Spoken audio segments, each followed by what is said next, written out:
అండి. Healthy recipe అండి. నాది గ్యారంటీ అంత ఎమ్మిగా టేస్టీగా అద్దిరిపోతుందండి. పిల్లలకు హెల్తీ రెసిపీ ఈజీగా మంచిగా ఐస్ క్రీమ్ ఫ్లేవర్లో ఉంది. చాలా ఈజీగా టేస్టీగా తినేస్తారు పిల్లలు. అంత టేస్టీగా ఉంది. 1.5 గ్లాస్ వాటర్ వేసేసుకొని బాయిల్ చేసుకోండి. పర్ఫెక్ట్గా బాయిల్ అయిపోయింది క్యారెట్. తర్వాత మిక్సీ గిన్నెలో వేసేసుకొని మంచిగా పెద్ద గ్లాసుడు పాలు, కండెన్సర్ మిల్క్, ఇలాచి పౌడర్, చిటికెడంత ఇలాచి పౌడర్ వేసేసుకొని మిక్సీ పట్టేసుకోండి. మిక్సీ పట్టుకున్న మిశ్రమాన్ని తర్వాత కడాయి పెట్టుకొని ఒక్క 5 to 6 minutes దీన్ని మంచిగా సిమ్లో కుక్ అవ్వనివ్వాలి. తర్వాత ఇందులోకి మంచిగా పెద్ద గ్లాస్ మళ్ళీ పాలు వేసుకొని అందులో మీగడ కూడా వేసేసుకోండి. పాల మీద ఉన్న మీగడ ఇంకా టేస్ట్ యాడ్ అవుతుంది దీనికి.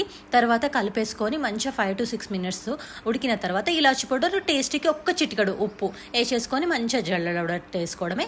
జల్లడబట్టేసుకున్న తర్వాత ఇంకేమైనా ఉంటే వెళ్ళిపోతుంది. మంచి స్మూతీ టెక్స్చర్ వస్తుంది. ఈ విధంగా జల్లడబట్టుకున్న తర్వాత కొక్కో పౌడరు, చిటికెడంతా ఇలాచి పౌడరు, వెనీలా ఎసెన్స్ 2 drops వేసేసుకొని 5 to 6 hours ఫ్రిడ్జ్లో ఉంచేసుకొని ఐస్ ముక్కలతోని సర్వ్ చేసేసుకోవడం అండి. ఎంత ఎమ్మీగా టేస్టీగా హెల్తీగా జ్యూస్ అండి. చాలా బాగుంటుంది సమ్మర్లోకి. Please subscribe like me.